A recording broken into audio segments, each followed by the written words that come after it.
தாவீது ராஜாவை குறித்து நம்ம எல்லாருக்கும் தெரியும். தாவீது ராஜாவை அந்த வாழ வயதுல, அந்த கொஞ்சம் வயசு வாழ வயதுல என்னதுமா வாலிப வயது, வாழ வயதுல என்னது வாலிப வயது.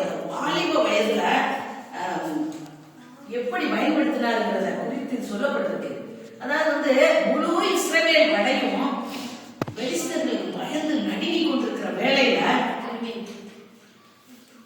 இஸ்ரவேலின் ராஜாவும் எல்லாரும் பயந்து நடுங்கிட்டு ஒத்தைக்கு வா, சண்டைக்கு வர முடிஞ்சா வா, நாங்க உங்களுக்கு வேலைக்காரரா இருக்கோம், நீங்க எங்களுக்கு, நாங்க ஜெயிச்சுட்டா நீங்க எங்களுக்கு அடிமையா இருக்கணும், அல்லது நீங்க ஜெயிச்சிட்டீங்கன்னா நாங்க உங்களுக்கு அடிமையா இருப்போம், வேலைக்காரர்களா இருப்போம் அப்படின்னு சபதம் போட்டு வேலை நடக்குது, சண்டை நடக்குமா 7ஆம் பள்ளத்தாக்குல.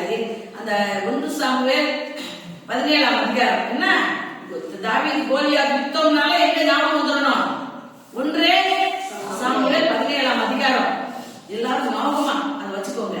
அப்போ அந்த 7ஆம் பள்ளத்தாக்குல 2 பேருக்கும் அங்க யுத்தம் நடக்குது. அதை நம்ம பார்க்கணும். யுத்தம் நடக்கும் போது அந்த எல்லாரும் முழுப்பாடு இஸ்ரவேலருக்கும் பயந்து நடக்கிற நேரத்துல கர்த்தர் ஒரு வாலிபனை, நீங்க வீட்டுல போய் வாசித்து பாருங்க தாவீதுடைய வாழ்க்கை வரலாறு. அவன் சின்ன பையனா தான் இருக்கான், இளம் வயதும் நல்ல அழகான கண்கள் உள்ளவனாக இருக்கான்.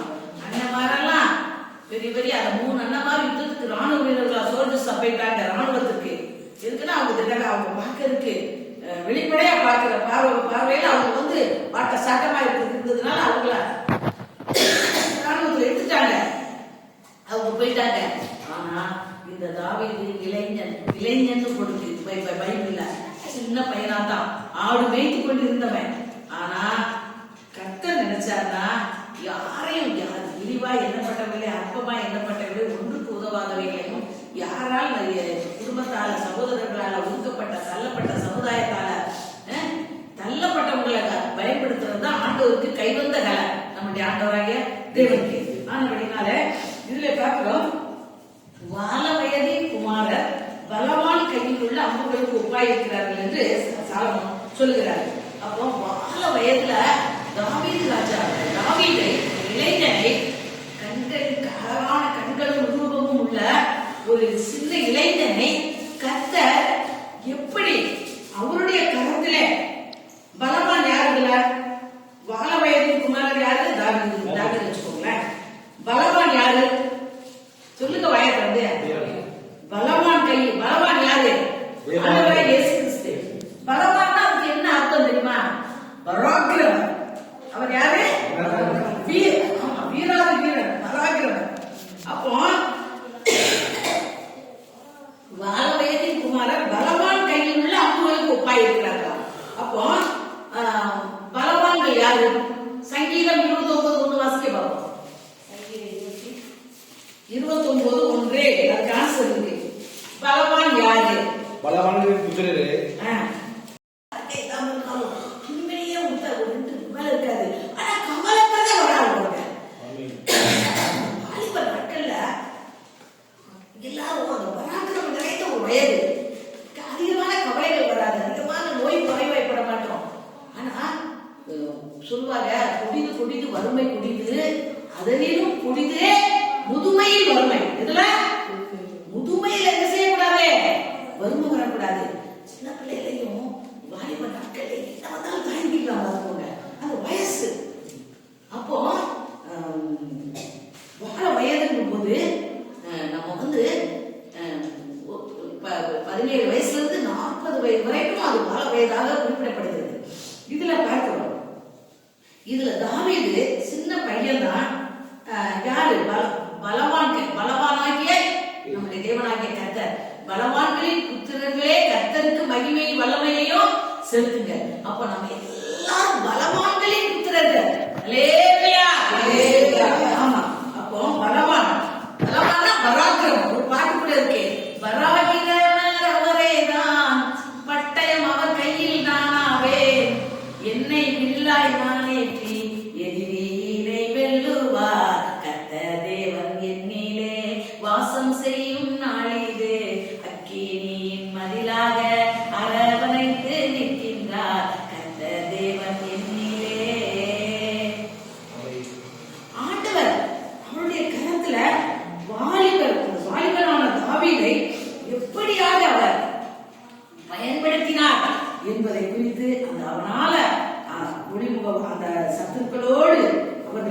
செஞ்சாங்க? ஒளிமுக வாசல்ல பேசுற அளவுக்கு வந்தாங்க. பயந்துட்டு ஓடுவோங்க சத்துருக்களோட. 2வது வசனம் சொல்லுது, அவைகளால் தன் அம்பராசுரியை நிரப்பின புருஷன் பாக்கியவான். இதெல்லாம் இந்த அடையாளமெல்லாம் யாருக்கு இருக்கு? தாவீதுக்கு இருக்கு. 1 சாமுவேல் 17ஆம் அதிகாரம் வாசித்து பாருங்க, அது போட்டிருக்கு. அவன் எப்படி 5 கூழாங்கல்ல எத்தனையோ அபியாசங்களை செஞ்சு பார்க்கறான், அவனால முடியல, அவன் சரிப்பட்டு வரல. ஆனால் எவ்வளோ தடைகள் வருது, அவன் அசட்டப்படுறாங்க, அத்தனை பேரும் அசட்டப்படுறாங்க. அவன் பிறகு விட்ட பாடல. என்ன, நான் வந்ததுக்கு முகாந்திரம் இல்லையா? ஆண்டவருடைய பிள்ளைங்க அப்படி இருக்கணும். பல தடைகள் வரும். அவன் தெரியுமாலே, நீ எல்லாம் என்ன ஆராதனை செய்வ, நீ எல்லாம் என்ன ஜெபிப்ப, ஆமா நீ எல்லாம் என்ன ஊழியத்துக்கு வருவ, ஆமா நீ எல்லாம் உடைய பேர் தெரியாதவன். இப்படி எல்லாம் நமக்கு எத்தனையோ பேர் என்னமா பேசுவாங்க, நினைப்பாங்க. நம்ம சுகத்தே போகக்கூடாது. தாவீதுக்கு இவ்வளவோ தடைகள் வந்தது. சகோதரர்கள் போய் ஆட்ட போய் மேய் முதல்ல உனக்கு கொடுத்த வேலையை போய் நீ பாரு அப்படின்னு சொன்னாங்க. பிறகு ராஜா, ஐயோ அவன் யுத்தம் வீரர், சின்ன வயசு முதல் அவன் யுத்தம் வீரர், நீயோ வாலிபன், நீயோ இளைஞன், உனக்கு ஒண்ணும் தெரியாதுப்பா, ஆடு மேய்க்கிறது தவிர உனக்கு ஒண்ணும் தெரியாதுப்பா அவனும் சொல்றான். ஆனாலும் உருண்டுகிட்டு தான் பாறான். எப்படி வரான்? அவன் அதுக்கு காரணம் என்ன? அவன் யாருடைய மகன் அவனுக்கு தெரியும். சங்கீதம் 29:1 என்ன சொல்லுது? நான் பலவானின் புத்திரன். நான் யாரு? பலவான்களின் புத்திரர்கள். நாம் நம்முடைய பலவான் பராக்கிரமர் யாரு? ஆண்டவராகிய இயேசு கிறிஸ்து, தேவனாகிய கர்த்தர். எரேமியா தீர்க்கதரிசி சொல்றாரு, கர்த்தரோ பயங்கரமான பராக்கிரமசாலியா என்னோட கூட இருக்கிறாரே. அடுத்த நிமிஷம் சாப்பாட்டுக்கு லொல்லல் பண்றவர் தான், காத்திருக்கிறவர் தான். அப்படிப்பட்ட ஒரு எரேமியா தீர்க்கதரிசி என்ன செய்யறாரு? கர்த்தரோ எனக்கு பராக்கிரமசாலியா என்னோடு கூட இருக்கிறாருன்னு சொல்றாரு. அப்போ இதுல நம்ம பார்க்கிறோம், உலக பிரகாரமான ஒரு வாலிபர்களுக்கு உலகத்துல எதுக்கு வாலிபர்களை தெரிவு செய்கிறார்கள்? இந்த ராணுவத்திற்கு, முக்கியமான சில வேலைகளுக்கு, ஒரு சயின்டிஸ்ட் எடுத்தாலும் சரி, ஒரு சோல்ஜரா மிலிட்டரியில் எடுத்தாலும் சரி, இன்னும் எத்தனையோ டிபார்ட்மெண்ட் இருக்குல்ல, சிஐடி பட இன்னும் எத்தனையோ டிபார்ட்மெண்ட் இருக்கு. வாலிபர்களை பெரும்பாலும் ஏன் செலக்ட் பண்றாங்க சொல்லுவாங்க? வாலிபர்களுக்கு நல்ல ஒரு பராக்கிரமம் உடம்புல தெம்பு இருக்கும், அவங்களுக்கு எல்லா ஆற்றலும் அறிவும், ஓடுற முயல பிடிக்கிற வயசு பாருங்க, ஓடுற பாம்பை கூட பிடிச்சுவாங்க, அப்படிப்பட்ட வயசு அவங்க. அப்போ வாலிபர்களுக்கு முக்கியத்துவம் அந்த உலகம் கொடுக்கிறது. இந்த உலகம் வாலிபர்களை தேடுது. எப்படின்னா அவங்கதான் தகுதியானவங்க. ஆனா ஆண்டவருக்கு வாலிபர்கள் தான் தேவை இல்லைன்னு சொல்லல, வாலிபர்களும் தேவை. வயதானவர்களையும் அவர் என்ன செய்கிறார்? வாழ வயது உள்ளவர்களாக, வாழ வயதுனா வாலிப வயசுல அவங்க மாம்சம் எப்படி இருந்துச்சோ, வாலிப வயதுல எப்படி சுகமா இருந்தாங்களோ, வாலிப வயதுல எவ்வளவு தெம்பா இருந்தாங்களோ, வாலிப வயதுல எவ்வளவு தைரியசாலிகளாக பலமுள்ளவர்களாக இருந்தார்களோ, அவர்கள் வயதானவர்களையும் ஆண்டவர் மாற்றுவேன் என்று சொல்லியிருக்கிறார். அதுதான் சங்கீதம் 103 சொல்லுது, 5வது வசனம் வீட்டில் வாசித்து பாருங்க, கழுகுக்கு சமானமாய் நம் வயது திரும்பவும் வாழ வயது போல ஆகுது. ஆண்டவருடைய பேரு எனக்கு அது முடியாது, இது முடியாது, ஊழியம் செய்வதற்கு வயது வரம்பே கிடையாது. மோசே எடுத்துக்கோங்க, 40 ஆண்டுகள் பார்வோனின் குமாரத்தியாக இருந்தார், குமாரனாக அரண்மனை சொகுசான வாழ்க்கையை அனுபவித்தார் மோசே. அடுத்து 40 வருஷம் இயற்கையை கொண்டுட்டான்ல, அதனால அவனுக்கு தெரிஞ்சு போச்சு தேசம், ஆண்டுடைய பிள்ளை தெரிஞ்சு போச்சு. கூட இவனை கொள்வது பக்கத்துல இருந்தாங்க, மாமை வீட்டு ஓடிட்டான். அங்க போய் 40 வருஷம் வேலை செய்யறாரு. அப்பதான் அவருடைய மக, அவன் மீதியான் தேசத்துக்காரன், அந்நிய தேசத்துக்காரன், அவன் மகளை என்ன செய்யறான்? அவனுக்கு கல்யாணம் பண்ணி கொடுத்தான். இப்படியாக 40 வருஷம் போயிருக்குமா. அப்ப 40 80 வருஷம் போயிடுச்சுமா. அதுக்கப்புறம் தான் ஆண்டவரே ஊழியத்துக்கு முச்சடியில தரிசனமாகி என்ன செய்கிறாரு? அழைக்கிறார். யாரை? மோசே.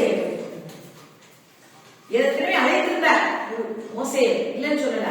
ஆனால் நீ திரும்பி உன் மனைவி பிள்ளைகள் எல்லாம் கூப்பிட்டுக்கிட்டே நீ போ,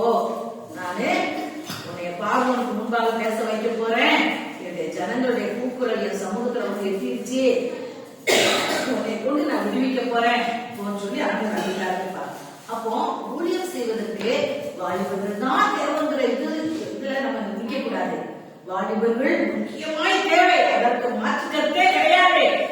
உலகத்துக்கே வாலிபர்களாக இருக்காங்கன்னா அப்போ வாலிபர்களை யோசிச்சு பாருங்க. வாலிபர்களே, இந்த வாலிப நாட்கள்ல உலகம் வாலிபனை தேடுது. அப்ப என் ஏசப்பா என்னைய தேட மாட்டாரா?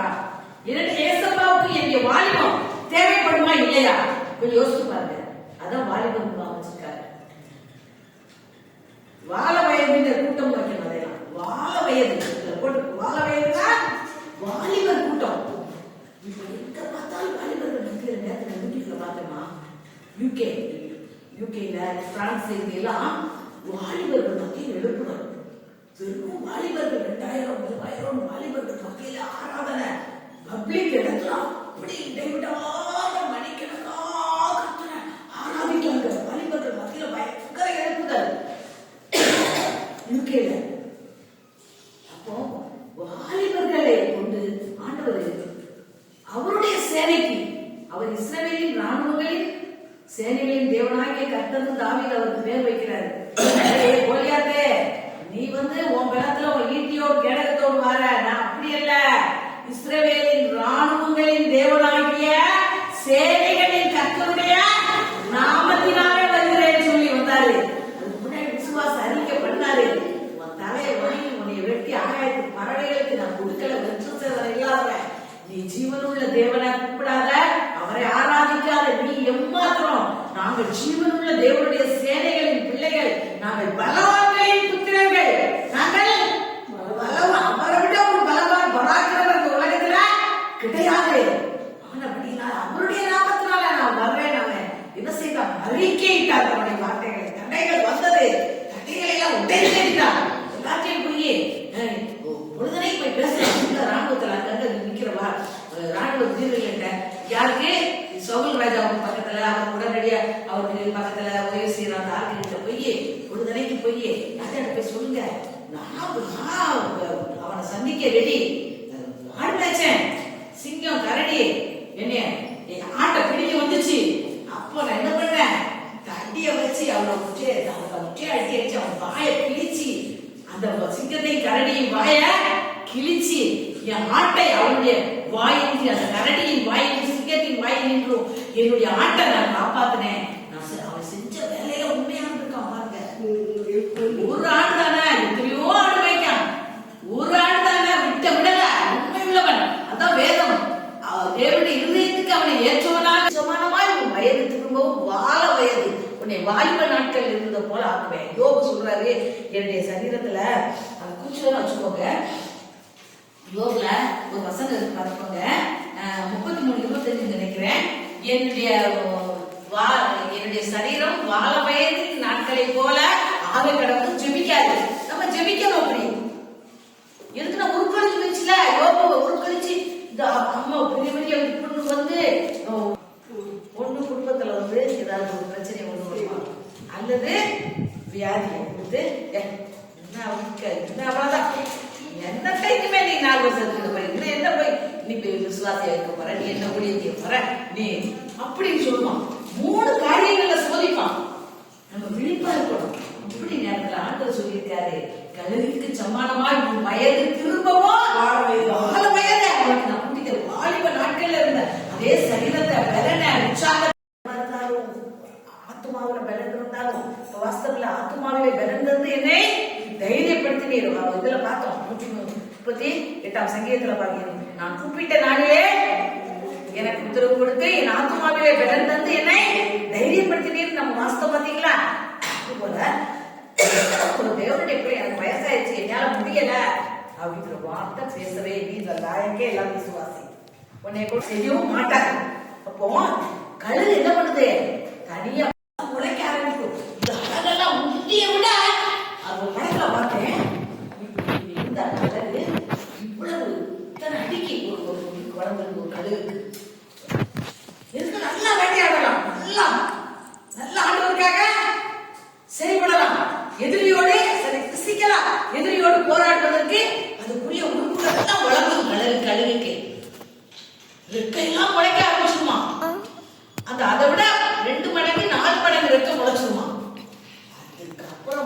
புயல்னா அது செட்டை அடிச்சு பறக்க ஆரம்பிக்கும் பாருங்க. அதுக்கு எதிரியா காத்து வரும், புயல் காத்து வரும். புயல் காத்த கண்டு மற்ற பறவைகள் பறக்கும். ஆனா இந்த கழுகு புயல் காத்தை தனக்கு ஆயுதமாக, நம்முடைய வாழ்க்கையில புயல்கள், கஷ்டங்கள், பிரச்சனைகள் வரும் பொழுது புயலை நம்ம என்ன செய்யணும்? ஆயுதமா மாத்தணும். கழுகை போல அது என்ன செய்யணும்? அந்த புயல் காற்றை எதிர்த்து அதுல செட்டையே அடிக்காதே, அதை தன்னுடைய வாகனமாக அந்த புயலை மாற்றிக்கொண்டு இப்படிப்பட்ட கழுகு. நான் அதை பார்த்தேன், அந்த படத்தை, அந்த ஈகிள் படத்தை பார்த்தேன். அப்படிப்பட்ட அதனுடைய பலன் 10 மடங்கு 20 மடங்கு எத்தனை மடங்கு, அது எந்த அளவு காத்துக்கோ அந்த அளவுக்கு அதுக்கு பலன் வந்து சின்ன பிள்ளைகள் முக்கியமா கழுகுகள் செஞ்சிருமா. கழுகுக்கு வாழ வயதை அதுக்கு பிறகு 40 வருஷம் 30 வயசுல சோர்வு அடைஞ்சு பலனையெல்லாம் இழக்கிற நேரத்துல இப்படி போய் உட்கார்ந்து தனியா ஆணுடைய சமூகத்தில் நம்ம உட்காரணும். நமக்கு பலன் இல்லையா, நமக்கு சத்துவம் குறைந்தா, ஏசாயா 40 வாசிக்க, இளைஞர்களை படைத்து சோர்ந்து போவார்கள், வாலிபர்கள் இடறி விடுவார்கள், கர்த்தருக்கு காத்திருக்கிறவர்களோ பலன் அடைந்து கழுகுகளை போல, யாரை போல? கழுகுகளை போல செட்டைகளை அடித்து. செட்டை அடிக்காதே, எனக்கு எதிராக ஒரு சூறாவளி பார்த்த அப்படியே தன்னுடைய வாகனமாக்கி கொண்டு செட்டையவே அடிக்காதே, அந்த காத்திலே போகும். நமக்கு இவ்வளவு கஷ்டங்கள், பிரச்சனைகள், பாடுகள், வியாதிகள், பண கஷ்டங்கள், போராட்டங்கள், எதிர்ப்புகள், சூழ்நிலைகள், தாறுமாறாய் சூழ்நிலைகள் இருந்தாலும் ஜனங்கள் ரசிக்கப்படவே மாட்டாங்க. எந்த கைகைப்பட்டு விளங்கவே விளங்காது நினைச்சாதீங்க. ஆண்டுடைய சமூகத்துல காத்திருப்போம். ஆண்டவர் சொல்லியிருக்கிறாரு, அவருடைய சமூகத்துல காத்திருக்கும் போது நமக்கு ஆவிக்குரிய பலனை காலேபுக்கு கொடுத்தாரு. யாருக்கு கொடுத்தாரு? காலேபுக்கு 85 வயசுமா. யோசுவா காலேபு, யோசுவாவும் காலேபு தான் கானானுக்குள்ளே உள்ள நுழைஞ்சவங்க. சின்ன பிள்ளைங்க 20 வயதுக்கு உட்பட்ட. மத்த யாரும் கானானுக்குள்ள பிரவேசிக்க முடியல. ஆண்டவர் விசுவாசிக்கல, ஒரு நாள் வந்து அழிச்சு போட்டார் கர்த்தர். அப்ப அந்த யோசுவாவும் காலேபும், அந்த காலேபு கூட யோசுவா என்ன செய்யறாரு? வாலிபர் தான். மோசேல இருக்கும்போதே ட்ரெயினிங். எல்லாரும் அங்க இருந்து யுத்தத்துக்கு அங்கங்க போவாங்க. இந்த யோசுவா என்ற வாலிபன் குறிச்சு வச்சுக்கோங்க, அவன் ஆசரிப்பு கூடாரத்தை விட்டு விலகாது இருந்தான். யாத்திரா குறிச்சுக்கோங்க, வாலிபர் குறிச்சுக்கோங்க, வீட்டில் வாசிக்க.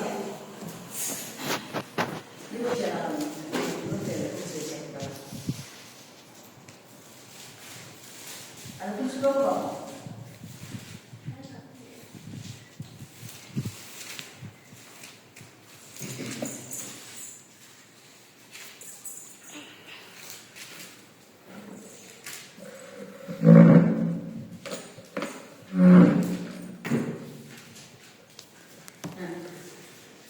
இதுல பாருங்க, அந்த யோசுவா என்ற வாலிபரை யாத்திராகமம் 33:11 வீட்டுல போய் வாசித்து பாருங்க.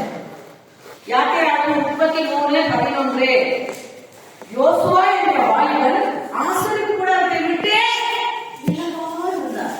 ஆசரிப்பு கூடாரத்தை விட்டு தேவ சமூகத்தை வாலிபனே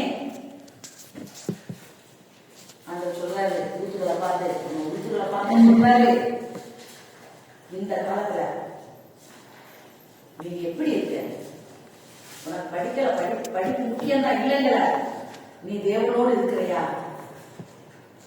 ஆசரிப்பு கூடாரத்தை விட்டு நீங்கவா இருந்தான். ஆசரிப்பு கூடாரத்தை விட்டு தேவ பிரசனத்துல தேவனோடு எப்போதும் அவனுக்கும் ஆசைகள் இருந்தது, எல்லாம் இருந்துச்சு. எத்தனையோ ஆசைகள் வாலிபர்களுக்கு வரும், இல்ல நான் சொல்ல வரல. ஆனா நீ எங்க இருக்க? உன் மனசு எங்க இருக்கு? உன் சிந்தனை எங்க இருக்கு? யோசுவாவை போல நீ ஆசீர்வாதத்தை விட்டு நீ விலகாது. யோசுவா தான் கானான எல்லாருக்கும் பண்ணிட்டு கொடுத்தான். பெரிய ஊழியத்தை, மோசையை விட பெரிய ஊழியத்தை செய்தவன் மோசேயுக்கு பணிவிடைக்காரனாகிய யோசுவா தான் கானான அத்தனை கோத்திரத்துக்கும் பங்கிட்டு கொடுத்தான். அத்தனை ராஜாக்களை முறியடித்தான். பிரபலமான எல்லாரையும் முறியடிச்சது யோசுவா தான். அப்போ இந்த வாலிபர்கள் ஒவ்வொரு ஆண்டவர் சொல்றாரு. அடுத்து ஈசாக்கு என்ற ஒரு வாலிபரை வந்து ஆதியாகமம் 24:61 ஒரு வசனம் இருக்கு. ஈசாக்கு கல்யாணம் பண்ணும்போது